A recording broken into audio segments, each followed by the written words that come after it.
perubahan entalpi terhadap akibat atau terhadap bacanya gitu ya, perubahan temperatur pada tekanan tetap itu sama dengan perubahan energi dalam akibat perubahan temperatur pada tekanan konstan ditambah dengan perubahan volume dibagi dengan perubahan terhadap perubahan temperatur pada tekanan konstan dikalikan dengan P ya, karena P-nya konstan. Jadi kita tidak menurunkan dP per dt gitu ya. Jadi tulisnya seperti ini karena tekanan konstan.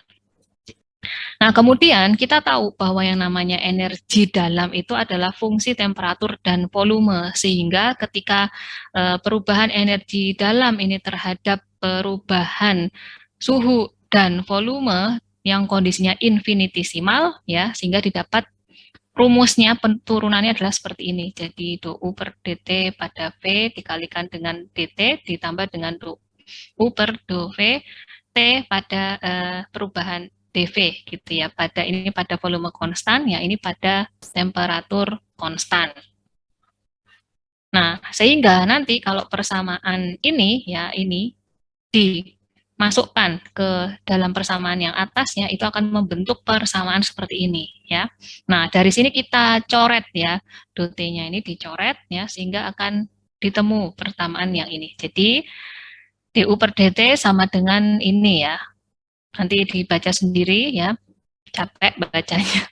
Kemudian nanti dari sini disederhanakan ya, sehingga nanti ini akan didapat dou per dt pada V konstan. Kemudian ini kan tidak bisa dicoret, jadi dU per dV pada T konstan dikali dV per dt pada P konstan, karena di sini ada P konstannya ya. Nah, kemudian ya dari ini kita masukkan ke yang persamaan yang perubahan entalpi tadi ini ya, dimasukkan ke sini ya. Nah, sehingga nanti persamaannya itu akan menjadi seperti ini ya, ketika sudah dimasukkan nilai dU dt-nya, ya kan, karena dU dt-nya kan dapat ini ya. Kemudian nanti di apa ya, ini di yang dU per dt ini dipindahkan ke sebelah kiri ya, kemudian tersisa ini yang sebelah kanan ya. Nah, ini itu dia per dtp konstan ini kan nilainya sama dengan Cp ya, kemudian dU per dt ini pada volume konstan itu sama dengan Cv, kemudian yang ini ya, ini kita selesaikan dengan menggunakan prinsip gas ideal. Jadi pada gas ideal nilai dU per dt-nya ini pada T konstannya sama dengan 0, karena pada gas ideal energi dalam itu tergantung pada suhu tetap ya, tidak tergantung pada perubahan volumenya, sehingga perubahan energi dalam akibat perubahan volume ya pada T konstannya, karena tidak terjadi perubahan volume sehingga nilainya adalah 0 ya.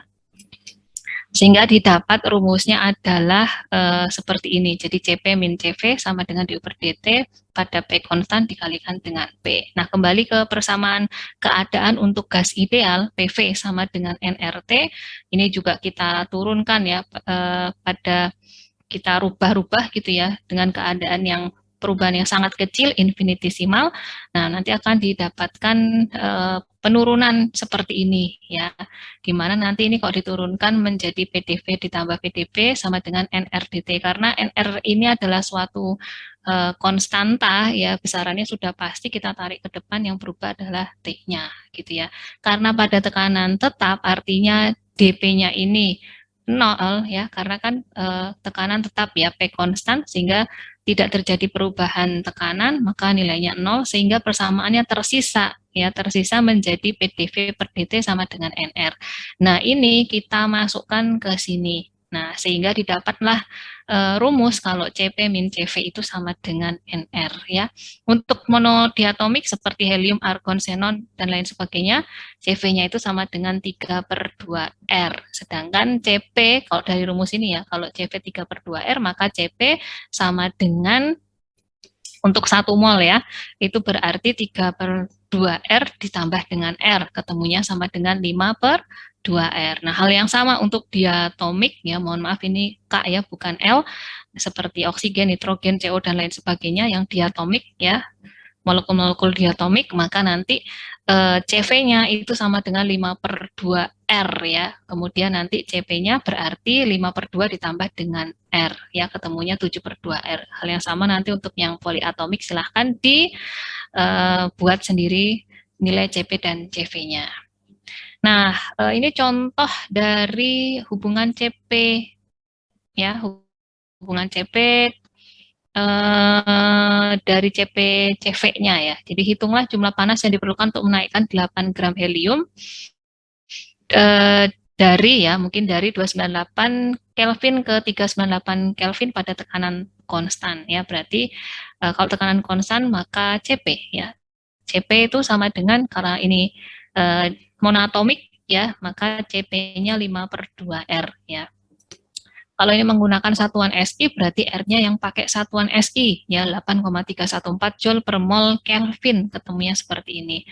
Nah, kalau yang ditanyakan adalah jumlah panas, berarti kan Q ya, Q itu bisa dihitung menggunakan, kalau pada tekanan tetap, Q sama dengan perubahan entalpi, artinya adalah NCP dt, ya kita masukkan nilai N-nya, massa dibagi dengan AR-nya, ya AR dari HE, ya, kemudian dikalikan dengan nilai CP-nya yang sudah dicari tadi dan perubahan temperaturnya ya dari kondisi akhir dikurangi dengan kondisi mula-mula sehingga akan didapat nilai panasnya itu heatnya sebesar 4,157 Joule ya. Nah, ini adalah macam-macam harga dari apa namanya konstanta universal ya atau disebut dengan konstanta gas ideal. Nah, ini ada berbagai macam tergantung satuannya. Jadi nanti kalian menggunakannya tergantung dari satuan yang dipakai ya. Jadi tidak perlu susah-susah mengkonversi, di sini sudah ada berbagai macam satuan. Oke, dari sini kita lanjut ke sistem terbuka atau open system ya. Jadi siang hari ini adalah kita akan membahas mengenai neraca massa dan panas pada sistem terbuka. Ini adalah gambaran dari sistem terbuka, di mana pada sistem terbuka itu bisa terjadi transfer massa dan panas masuk dan keluar sistem ya. Jadi ini ada Erlenmeyer, kita panaskan ya, jadi panasnya ini nanti bisa transfer ya dari air ya yang sudah naik suhunya ke lingkungan yang suhunya lebih rendah dibandingkan dengan suhu di dalam air yang dipanaskan ini. Kemudian juga ada transfer massa di mana sebagian dari airnya ini akibat pemanasan ini terjadi perubahan suhu dan dia perubahan fase dan dia menguap gitu ya. Jadi pada open system mass transfer terjadi dan heat transfer juga terjadi. Jadi dua-duanya terjadi. Nah, kuantitas namanya juga ada aliran ya. Berarti ada kuantitas aliran pada sistem terbuka itu dinyatakan ya dengan berbagai macam besaran. Jadi yang pertama ada M dot atau mass flow rate yaitu massa per satuan waktu. Kemudian ada N dot molar flow rate berarti ya kalau M itu massa per satuan waktu berarti kalau N adalah mol per satuan waktu. Kemudian ada volumetric flow rate ini berarti debit ya, artinya adalah volume per satuan waktu. Sedangkan kalau velocity ya kecepatan ya jarak per satuan waktu. Nah, korelasi antara beberapa besaran tersebut ya, antara ini ya bahwa yang namanya M dot ini sama dengan M dikalikan dengan N dot, di mana M ini adalah massa molarnya BM ya, atau MR.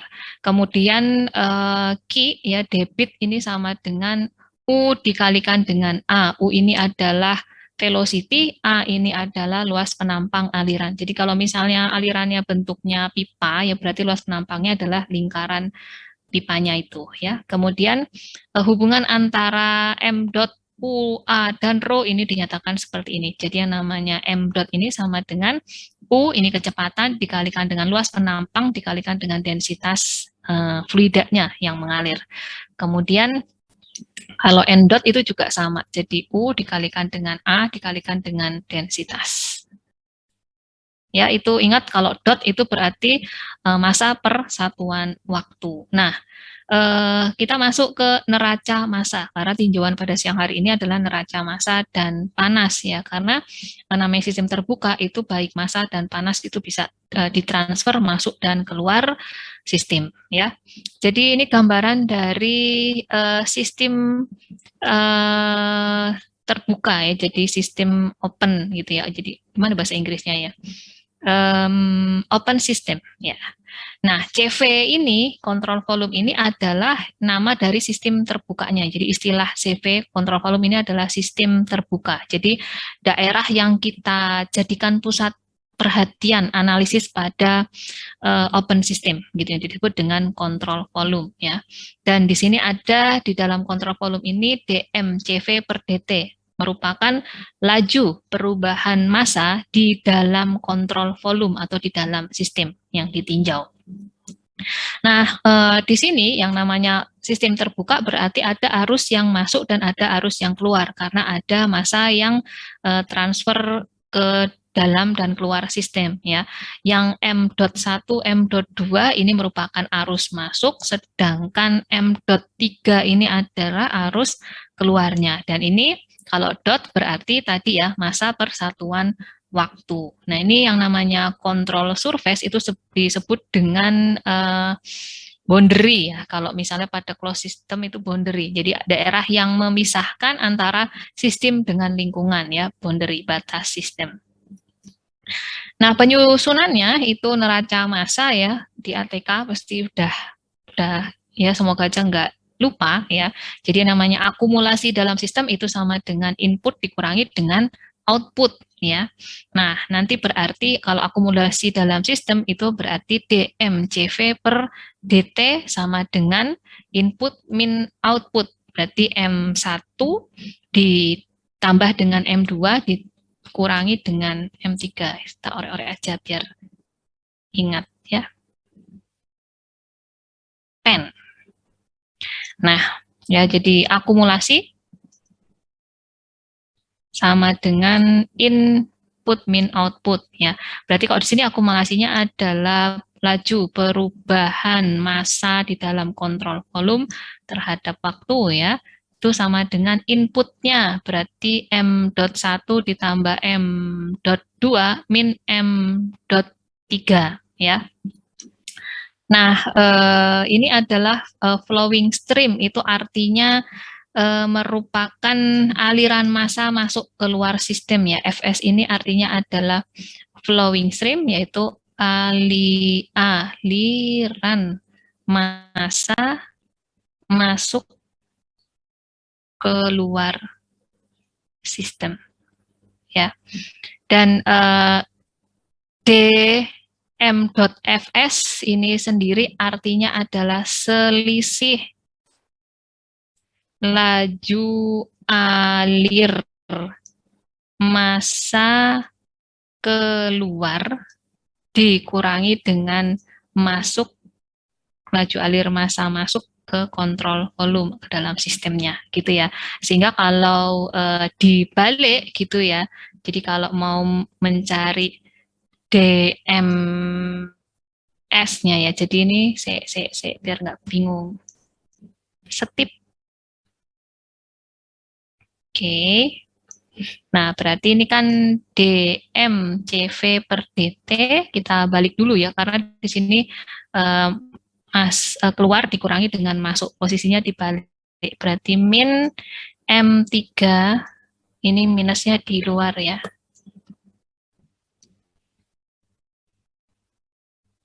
Minus M3 ya kan.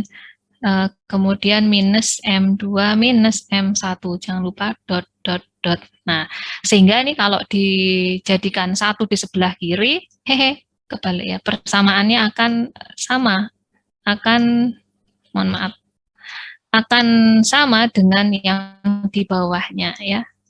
Nah, ini akan sama dengan yang di bawahnya, seperti ini kan, karena ini tuh sama dengan min delta M dot fs. Nah, sehingga kalau dijadikan satu di sebelah kiri akan menjadi persamaan yang ini. Nah, ya kan? Dengan delta M.Fs atau selisih laju aliran massa keluar dikurangi dengan masuk kontrol volume ini nilainya adalah M3 M.3 dikurangi dengan M.2 dikurangi dengan M.1 ya. Nah, delta M.Fs ini itu bisa dinyatakan ya dengan persamaan kontinuitas ya. Jadi dapat dinyatakan dengan persamaan kontinuitas nanti seperti ini, di mana si M itu kan sebenarnya M dot itu sendiri adalah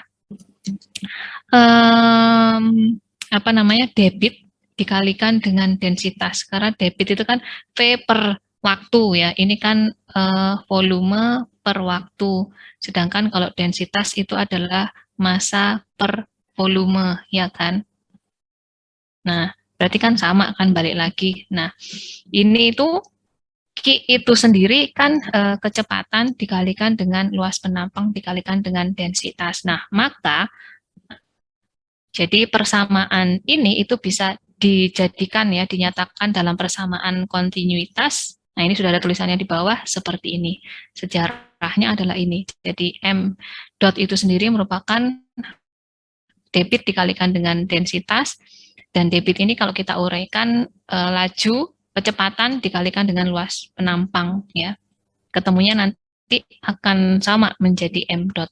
Nah, sehingga bisa dapat dinyatakan dalam persamaan kontinuitas. Lanjut ya, bisa dipahami ya. Nah, kalau kondisinya adalah steady state ya, dalam artian ini keadaan sistem tidak jika kondisi di dalam volumenya ini tidak berubah terhadap waktu, artinya adalah akumulasinya tadi ya, si dm CV per dt-nya tadi, dotnya ini sama dengan 0, sehingga nanti persamaannya yang tersisa itu tinggal delta rho UA Fs sama dengan 0 ya.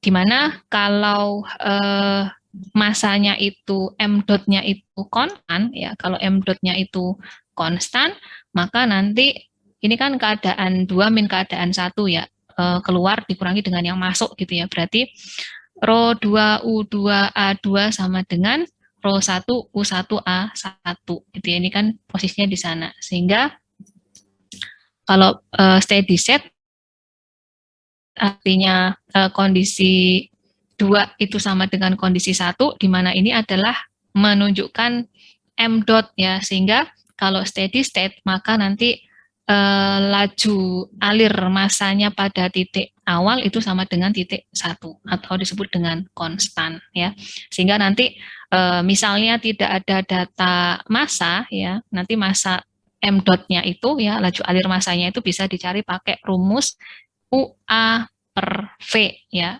karena V ya ini merupakan karena seper V ini merupakan densitas ya, jadi kalau ini ya, ini dirubah seper V ya, densitasnya dirubah jadi seper V, jadi tinggal UA per V.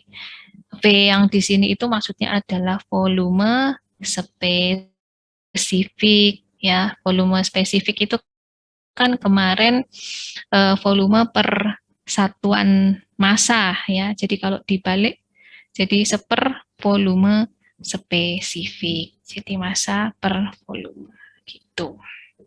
Kalau dibalik kan ini kan seper V per M ya, M-nya naik ya, V-nya di bawah, ketemu U dikalikan A, V coret-coret tinggal M, jadi M itu sama dengan U kalikan A bagi V, tapi dengan catatan V-nya ini adalah volume spesifik, artinya adalah volume per satuan massa ya. Dibuka lagi nanti yang PPT yang pertama, yaitu ada macam-macam ukuran dari kuantitas suatu zat ya.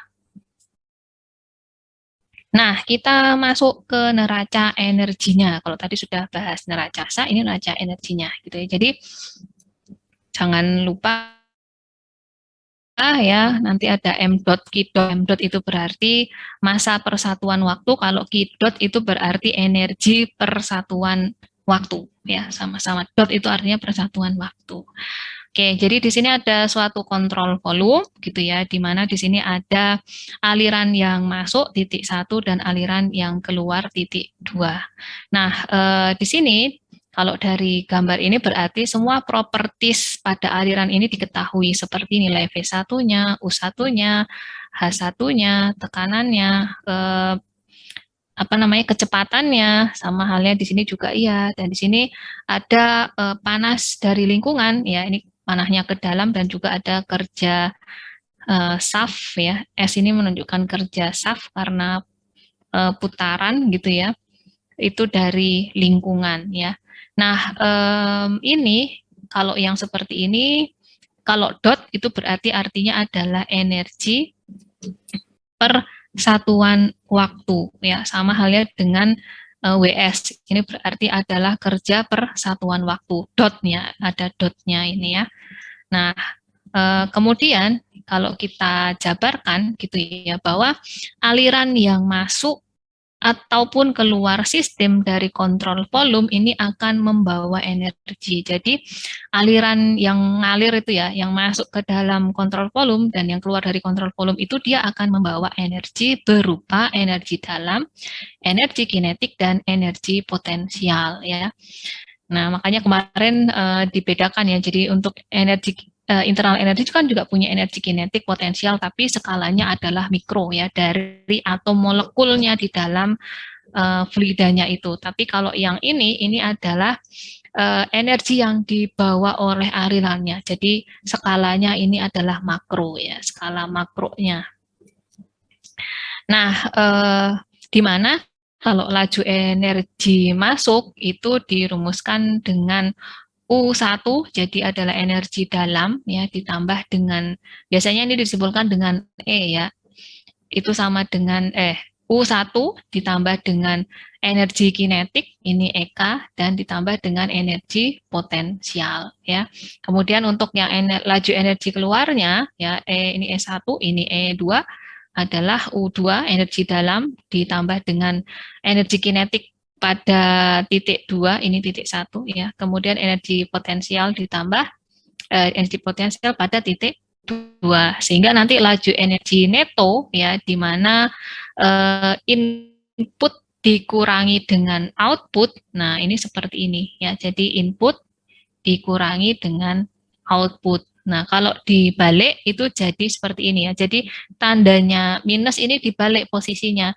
Kalau positif input kurangi output, kalau minus output dikurangi dengan inputnya. Jadi nanti di sini deltanya ini adalah U2 min U1 ya, kemudian ditambah dengan V, kita U kecil ya, U kecil 2, U kecil 2 min U1 kuadrat ya, per 2, ditambah dengan G-nya, energi potensial 2 min posisi yang 1 ya. Jadi kalau yang positif ini input output, kalau negatif itu output min input ya. Nah, kemudian kita rangkai ya. Jadi yang namanya akumulasi energi itu adalah perubahan atau akumulasi energi di dalam kontrol volume ya, itu sama dengan yang ini tadi ya, perubahan karena aliran dari aliran sistemnya gitu ya, dari aliran yang masuk keluar sistem, kemudian ditambah dengan heat yang ditransfer ke dalam sistem ya, dan juga work rate-nya gitu ya. Jadi laju kerja ini bentuknya ada dua nantinya ya. Jadi ada yang work shaft, ini kurang S ya, ini work shaft-nya ya. Jadi kerja akibat shaft ya, akibat kerja poros ya, tak tambahin aja di sini ya. Jadi work shaft ini adalah kerja akibat poros ya, atau kerja poros ya. Poros seperti turbin, pompa, gitu ya. Nah, itu contohnya. Nah, oleh karena itu work shaft itu ada dua. Jadi ada yang work rate itu ada dua. Jadi ada work shaft dan juga ada yang kerja karena ruang gitu ya, ruang alirannya gitu, atau kita sebut dengan energi ruang. Jadi ini ya, jadi PV itu adalah energi ruang. Jadi perubahan energi pada atau perubahan energi ruang pada flowing system. Itu ya, akibat adanya si massa tadi yang berpindah-pindah gitu ya. Dan ini besarnya P dikalikan dengan V ya.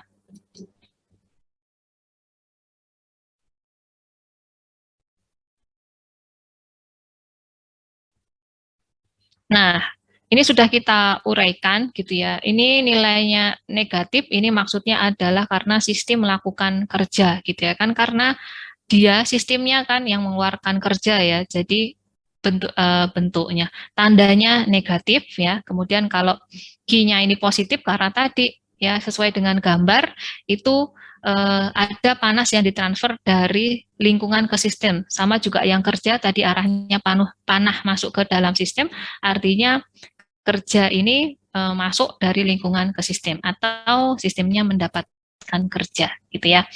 Nah, sehingga gitu ya, kalau ini ya yang bagian PV-nya ya, ini kita masukkan ke dalam yang ini ya, ini dimasukkan ke sini ya, maka dia akan menjadi berubah tanda pos. Karena di sini ada minus ya.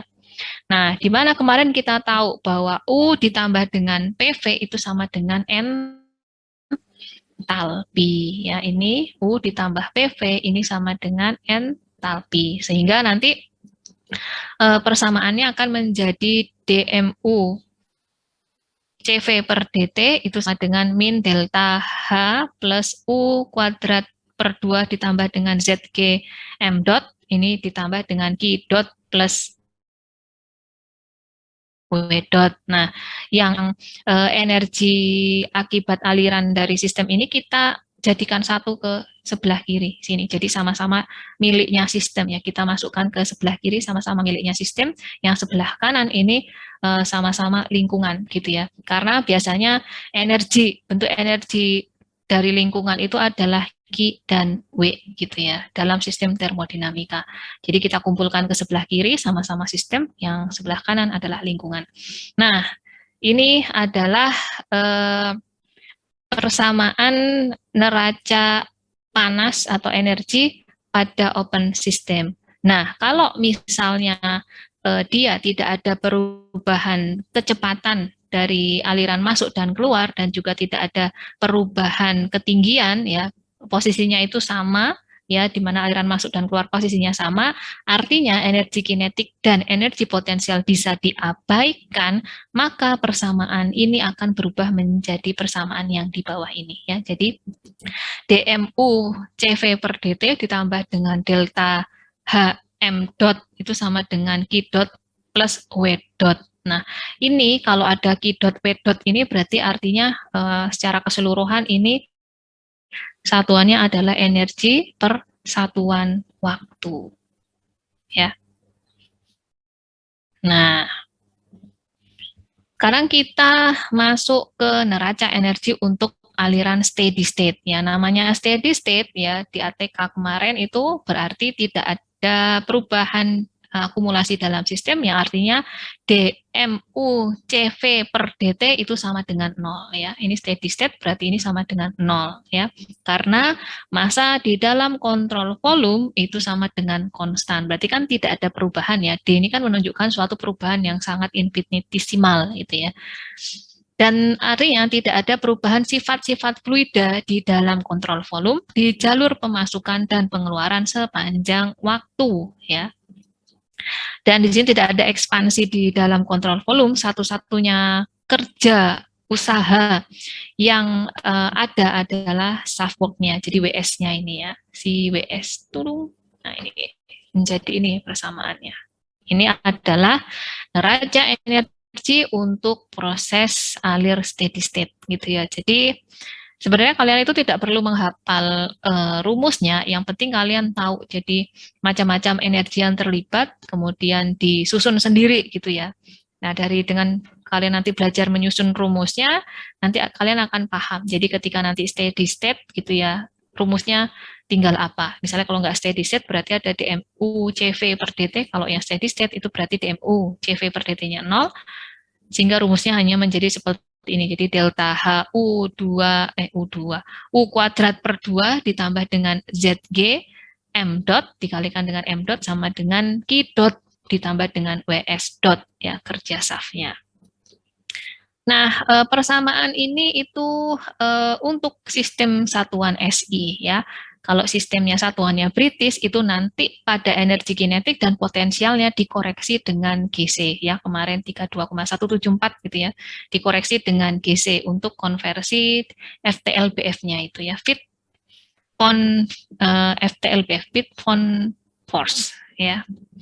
Nah, seperti ini kalau dibuka kurungnya gitu ya. Jadi perubahan entalpi ditambah dengan perubahan energi kinetiknya ditambah dengan perubahan energi potensialnya sama dengan Q plus W. Ada energi kinetik ya.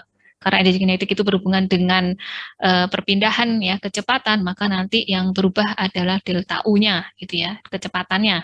Kalau potensial itu berhubungan dengan ketinggian ya, maka nanti yang berubah adalah delta Z-nya ya, seperti itu. Nah, kalau tadi misalnya prosesnya itu tidak ada pipanya sama, kemudian tinggi pipanya sama, ya pipanya datar gitu ya, berarti tidak ada energi potensial dan juga energi kinetik, maka nanti rumusnya itu menjadi seperti ini ya, delta H sama dengan Q ditambah dengan WS, jadi kerja safnya, ya kerja porosnya saja. Bisa dipahami ya semuanya? Bisa dipahami semuanya? Halo? Bisa, Bu. Bisa, Bu. Ya, alhamdulillah. Lanjut. Nah, ini tadi ya, ketika perubahan energi kinetik dan potensial dapat diabaikan, tidak ada Savework, artinya adalah delta H ini sama dengan Q ya. Ini tidak ada energi kinetik, tidak ada energi potensial, dan tidak ada SAF. Nah, berarti delta H itu tinggal sama dengan Q-nya. Berarti kalau mau mencari H2 itu bisa dicari dari Q ditambah dengan H1 ya, tinggal posisi ya. Nah, dijelaskan bahwa nilai mutlak dari entalpi itu tidak diketahui. Yang dapat diketahui atau diukur adalah perubahan entalpinya. Jadi kita hanya bisa mengukur perubahan entalpinya, ya tidak nilai mutlak dari entalpi pada titik 1, titik 2-nya. Jadi yang bisa dilakukan adalah perlu adanya reference state ya. Jadi keadaan referensi dengan misalnya H-nya sama dengan 0 ya. Jadi butuh suatu variabel yang diubah-ubah arbitrary, itu kan mengubah-ubah variabel ya. Jadi misalnya kita menggunakan referensi state-nya atau keadaan referensinya untuk air adalah pada 0 derajat Celcius. Nah, itu pada 0 derajat Celcius itu entalpinya sama dengan 0 ya. 0 derajat Celcius pada tekanan 1 atm. Seperti itu. Nah, ini kalau misalnya ada ini ya, jadi ini misalnya ada suatu proses ya, di mana proses sistem terbukanya tersebut ya, dia punya energi dalam ya, ada perubahan energi dalam, kemudian ada perubahan energi kinetik, kemudian ada perubahan energi potensial, dan juga ada perubahan energi ruang, kemudian dia juga ada panas yang terlibat, ada kerja poros yang terlibat, dan juga ada friksi ya. Maka nanti persamaannya lebih lengkap lagi ya, seperti ini ya. Jadi di mana energi atau key in sama panas yang masuk sama dengan panas yang keluar. Nah, yang masuk misalnya adalah seperti ini ya. Jadi ada energi dalam 1, energi kinetik 1, potensial 1, energi ruang 1 ditambah dengan kalor itu sama dengan energi dalam 2 ditambah dengan energi kinetik 2, potensial pada posisi 2 di ruang 2, dan juga ada yang namanya apa? Tadi ya friksi ya, karena ada friksi nanti nilainya jadi negatif, dan juga ada kerja yang kalau negatif berarti nanti ada sistem melakukan kerja gitu ya, sehingga nanti kalau digeser ke sana ya, ke sebelah yang posisi keluar min out ya, berarti digeser ke E2 min E1, kemudian EK2 min EK1, terus EP2 min EP1 dan energi ruang 2 dikurangi dengan energi ruang 1 itu sama dengan Q ya. Sebenarnya ini bisa Q plus W min F atau plus F ya, itu tergantung dari nanti ya bentuknya dia masuk dalam sistem atau keluar sistem gitu ya. Biasanya F-nya itu negatif karena kan ada gesekan dari si alirannya itu ya akibat viskositasnya ke dinding misalnya dinding pipa seperti itu. Nah, nanti ini kalau disederhanakan menjadi seperti ini. Ini persamaan yang lebih lengkap lagi di mana ada namanya gesekan ya. Jadi ada friksi, ya ada friksi. Kalau tadi itu kita tidak ada friksi ya. Dari tadi kita tidak ada friksi. Kalau ada friksi nanti ditambahkan friksi di sebelahnya workshop gitu ya. Atau mau di sebelah sini juga nggak apa-apa. Yang penting nanti nilai F-nya itu plus atau minus ya. Ada juga yang menuliskan seperti ini ya. Jadi delta H ditambah dengan delta U kuadrat per 2GC. Ya ini untuk sistem British ya. Berarti delta Z kuadrat per GC ya kan.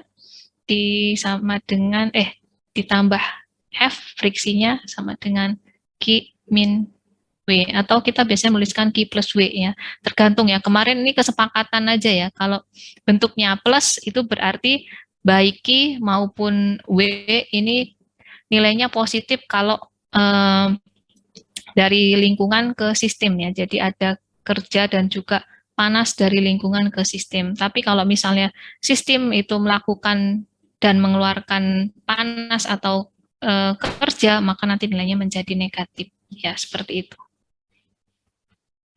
Karena buku kayaknya di Moran aja itu negatif deh kalau nggak salah. Kemudian sistem yang lama Smith Vanes itu juga yang edisi berapa itu juga negatif. Ya, jadi ini kalau penulisan engineering yang baru itu positif.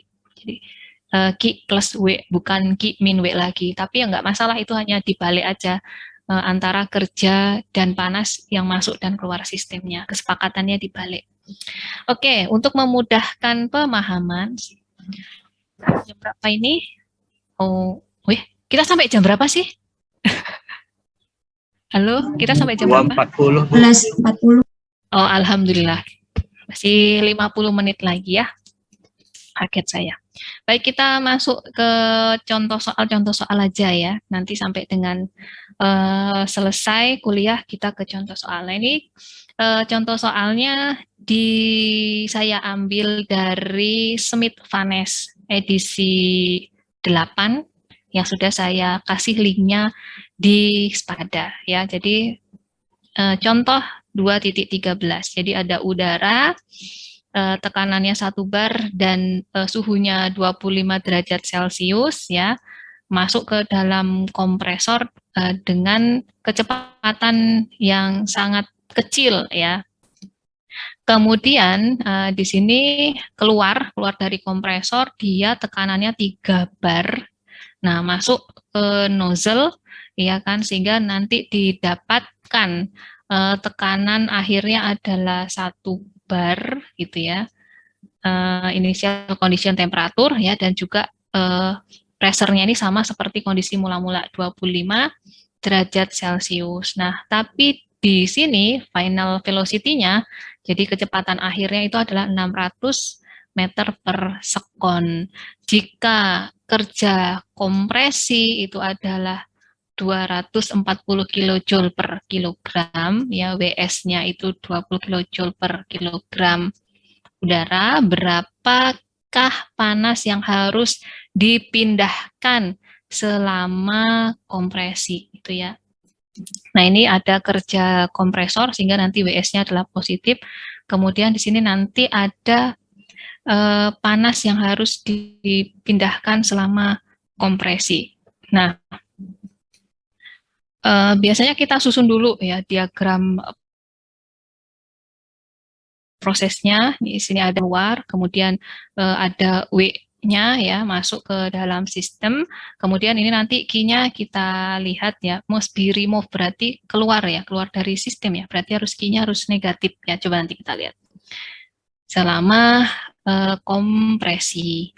Nah, kemudian kita susun ya, kita susun neraca panas untuk open system ya, seperti tadi ya. Jadi nilainya adalah delta H ditambah dengan delta U kuadrat per 2 ditambah G ditambah dengan G dikalikan dengan delta Z sama dengan Q plus WS ya, W saf-nya, W porosnya. Nah, di sini tidak ada dot ya, artinya kalau tidak ada dot itu satuannya adalah sudah per energi persatuan massa ya. Kalau dot itu energi persatuan waktu, kalau nggak ada dotnya ini adalah energi persatuan massa. Nah, kemudian kita tulis ya kondisi yang ada di dalam sistem. Yang pertama adalah steady state ya. Berarti tadi kan dmu CV per dt-nya itu sama dengan 0, sehingga persamaannya tinggal ini tok gitu ya. Karena kan sebelumnya kalau misalnya dia lengkapnya itu kan di sini ada plus dmu CV per dt ya, karena steady state maka 0.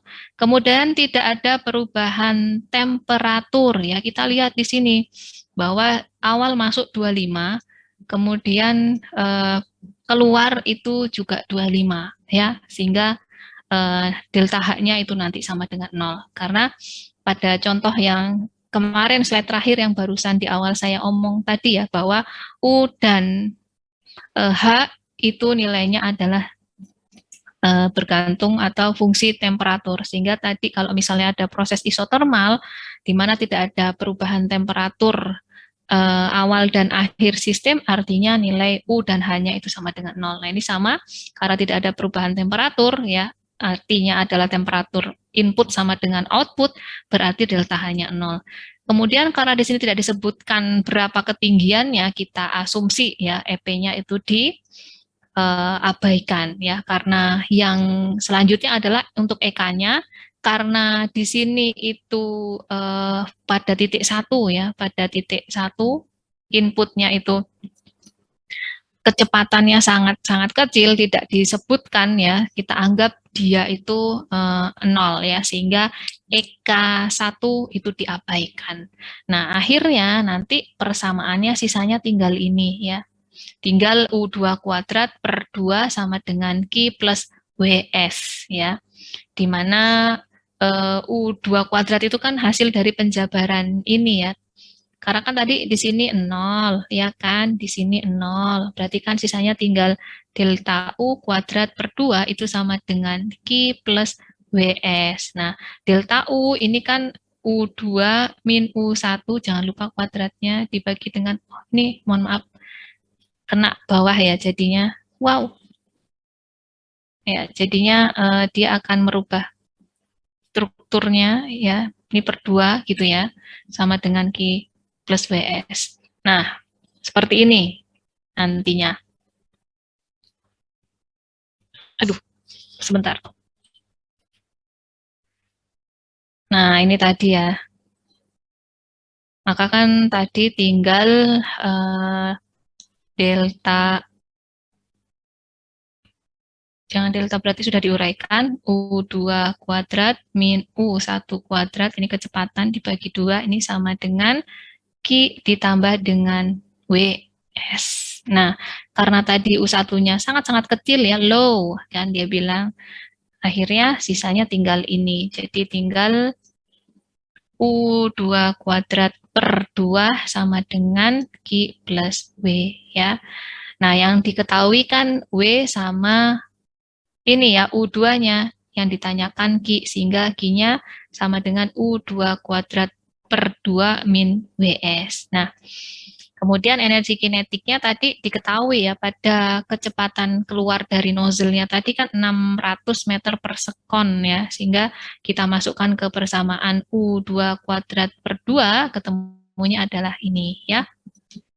Nah, sehingga nanti didapat hasilnya adalah 180.000 meter kuadrat per sekon kuadrat ya. Kemudian ini kita jadikan satuan kilojoule per kilogram. Nah, stepnya kayak gini ya, dikalikan dengan kilogram per kilogram. Ini untuk melakukan konversi satuan ya. Jadi M kuadrat per S kuadrat dikalikan dengan kilogram per kilogram. Nah, nanti kilogram meter per sekon kuadrat kan Newton ya, sisanya M per kilogram. Nah, nanti Newton meter per kilogram itu sama dengan kilojoule per kilogram. Nah, jadi apa ya, yang kecil-kecil step-step seperti ini tuh kadang diperlukan ya. Nanti kalau sampai di sini loh kok gimana nih satuannya kok meter persegi per second kuadrat gitu, kok nggak satuan energi gitu. Oh, berarti kita harus melakukan trik dulu nih. Ada triknya kilogram per kilogram ya, baru nanti kilogram meter per sekon kuadrat itu adalah Newton, sisanya meter per kilogram. Nah, Newton meter itu adalah kilojoule ya, joule. Tapi karena di sini ada 1000-nya ya, kemudian kita jadikan kilojoule per kilogram. Nah, baru kita masukkan ke ini. Jadi ini kan sebenarnya ini EK ya, ini adalah EK2 kan. Nah, jadi Q-nya itu sama dengan berapa tadi? EK2 min WS ya, karena tadi WS-nya itu kerja shaft dari kompresor ya kan, dikurangi 240 ya, ketemunya sekian. Ini negatif berarti adalah di sini berarti arahnya keluar ya, jadi ada panas yang harus dikeluarkan dari sistem ya. Jadi ini adalah 60 kilojoule per kilogram panas harus dipindahkan dari sistem. Bisa ya dipahami? Bisa? Bisa, Bu. Bisa, Bu. Ya, masih gampang. Tapi nanti kalau misalnya disuruh ngerjain sendiri, biasanya suka ragu-ragu. Padahal benar. Kadang tuh kalian tuh mengerjainnya benar, cuma merasa nggak pede, gitu aja. Oke, kita lanjut ke example 2.14. Oke. Jadi di sini air 90 derajat Celcius dipompa dari storage tank dengan laju 3 liter per sekon. Kemudian di sini kerja motor pompanya itu sebesar 1,5 kilojoule per sekon. Di sini air melalui ya, jadi ngalir melalui heat exchanger, kemudian di sini kayaknya dipanasi ya, giving up heat ya, dengan laju 670 kilojoule per sekon, dan kemudian baru dialirkan lagi ke storage tank yang tingginya adalah 15 meter ya, dari permukaan tangki yang pertama gitu ya. Ini ke permukaan ya. Datumnya itu berarti permukaan tangki yang pertama. Berapa sih temperatur air ya? Berapa temperatur air pada tangki kedua? Ini tangki 2, ini tangki 1. Nah, untuk memudahkan analisa prosesnya gitu ya, kalian buat gambar ya. Jadi nanti di termo gambar-gambar aja. Gambar tangki 1 masuk ya, keluar diisep pakai pompa ya, fluidanya, kemudian dipanaskan, baru nanti masuk ke tangki 2. Datumnya adalah permukaan dari tangki 1 ke permukaan tangki 2. Tingginya selisihnya 15 meter. Artinya delta Z-nya 15 meter. Kemudian kita lihat di sini ada kerja pompa ya sebesar 1,5 kilojoule per sekon, dan di sini ada panas ya. Ini giving up itu bahasa Inggrisnya pendinginan atau pemanasan ya? Kayaknya pendinginan deh. Ya, kayaknya sih pendinginan. Giving up gitu ya, pendinginan, pendinginan ya. Bu. Itu. Pendinginan kan? Iya, betul ya, Mak. Berarti di sini Q-nya sesuai ya, negatif 670 kilojoule per sekon ya. Kemudian di sini laju masanya nanti kita cari, ini sebelumnya belum ada ya, kita harus nyari dulu menggunakan data ini karena di soal tidak ada. Nah, baru nanti masuk ke titik 2 ya. Kita susun ya menggunakan tadi ya persamaan neraca energi sistem terbuka. Terus kita asumsikan ini adalah steady state sehingga nanti perubahan energi pada kontrol volume itu sama dengan 0 ya, sehingga pakai rumus yang delta H ditambah dengan delta U kuadrat per 2 plus G dikalikan dengan delta Z sama dengan Q plus WS-nya. Nah, karena di sini tidak ada informasi ya, di sini tidak ada informasi perubahan kecepatan umpannya gitu ya. Di sini hanya cuma ngomong laju volumetriknya pada titik 1, titik 2 nggak disebut, artinya dianggap laju volumetriknya titik 1 sama titik 2 itu sama, artinya tidak ada perubahan kecepatan gitu ya. Maka EK-nya sama dengan 0. Nah, karena di sini ada datum ya, ada perubahan ketinggian, maka nanti ada energi potensial. Kemudian ada panas ya, Q yang terlibat dan juga ada kerja poros yang terlibat sehingga ini tidak hilang. Nah,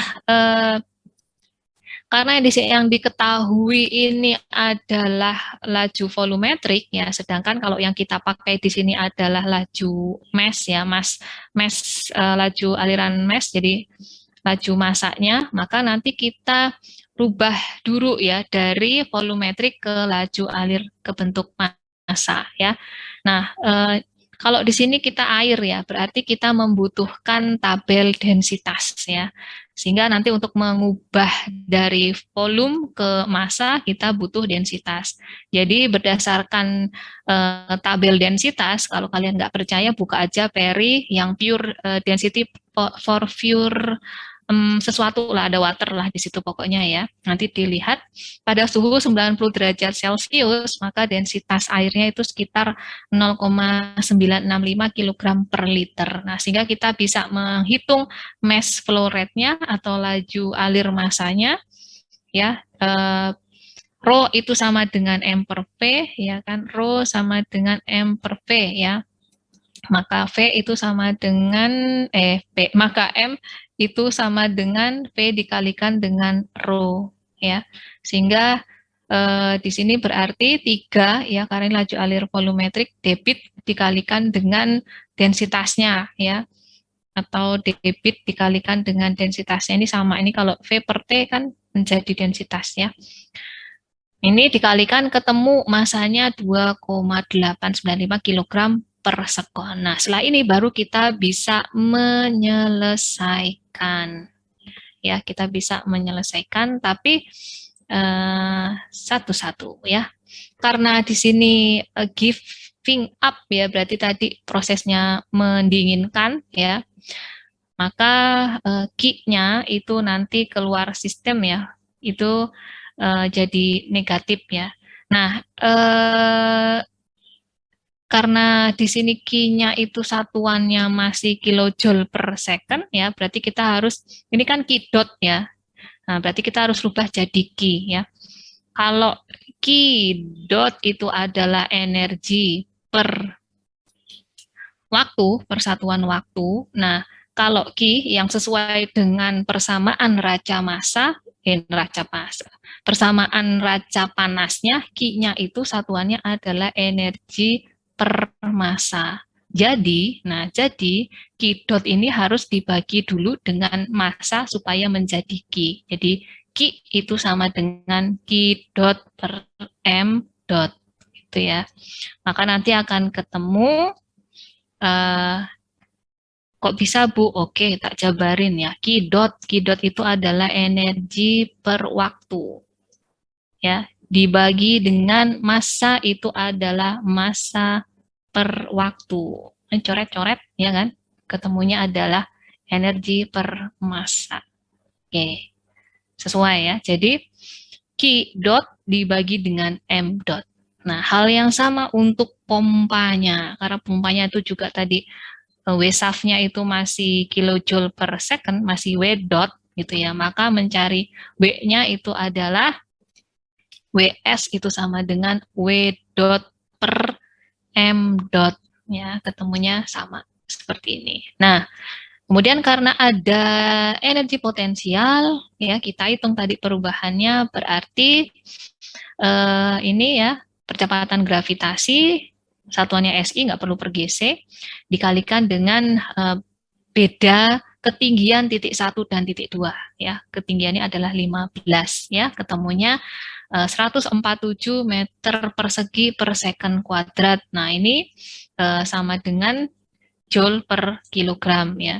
147 joule per kilogram. Karena teman-temannya kilojoule, nah maka nanti joule-nya ini kita jadikan kilojoule dibagi dengan 1000 ya, ketemunya 0,147 kilojoule per kilogram. Nah, kita tinggal masukkan ke dalam persamaan neraca panas ya, open sistemnya gitu ya. Tadi ini 0. Kemudian yang tersisa itu adalah apa? Ya, kita nyari delta H-nya ya. Delta H-nya berarti Q ditambah dengan WS dikurangi dengan EP-nya ya. Q-nya itu karena pendinginan berarti minus, W-nya karena dia kerja pompa, artinya dari lingkungan ke sistem berarti positif, dan dikurangi dengan EP-nya ya. 0,15 ketemunya adalah negatif 231,03 kilojoule per kilogram. Nah, ini baru dapat entalpinya nih. Nah, supaya kita tahu berapa ya kan, delta entalpinya ya, itu berapa suhu di titik 2, kita cari dulu ya. Kita cari dulu entalpi di titik mula-mula ya, di titik 1. Jadi pada bentuknya kan cair ya. Buka steam tabel ya untuk saturated steam ya. Nanti pada suhu mula-mula di titik 1 itu pada suhu 90, ini nanti entalpinya ya, saturated liquid cairan itu 376,9 ya. Kemudian ya, nah dapat ya. Nah, dari sini tadi kan delta H-nya yang dihitung nih, yang pakai rumus ini ya, rumus apa namanya, neraca panas pada sistem terbuka, di mana delta H ini adalah H2 min H1, output dikurangi dengan input. Nah, inputnya kan tadi dicari tuh ya, H1-nya pakai suhu 90 derajat Celcius ya, ketemu tadi 376,9. Nah, dimasukkan ya, jadi 376,9 itu sama dengan minus 2310, sehingga nanti H2-nya ya, H2-nya berarti adalah ini dipindah ke sana ya, minus 231,0 ditambah 376, atau dibalik posisinya kayak gini nggak apa-apa. Ketemunya adalah 145,9 kilojoule per kilogram. Nah, H2 sebesar 145,9 kilojoule per kilogram ini fasenya cair ya. Ini kalau di steam tabel suhunya di yang mana gitu. Buka lagi steam tabelnya. Nah, ini ya. Jadi saya fotokan ya ini ya. Nah, ternyata 145,9, catat. 145,9 itu nilainya ada di antara suhu 34 dan 35. Ini entalpi untuk yang saturated liquid ya, karena dia subcool ya, bentuknya cair ya. Nah, di sini ya, yang di sini. Hati-hati ya kalau baca apa namanya steam tabelnya nanti, karena kan dia keputus ya, jadinya nanti ini pada baris keberapa harus teliti ya. Nah, ini pada baris di sini. Kemudian untuk mencari, ini kan yang ditanya di sini, ini tadi 145,9. Nah, lakukan interpolasi ya. Lakukan interpolasi pakai rumusnya itu di Smith-Vanes, itu di depan steam tabelnya itu ada cara interpolasi ya, tinggal dimasukkan rumusnya kayak gini, nanti dibaca siapa M, siapa X2, siapa X, siapa X1, siapa M1, siapa M2. Nah,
Aduh, maaf ya, ternyata sampai mana tadi ya? Saya ngomong aja terus tadi ya.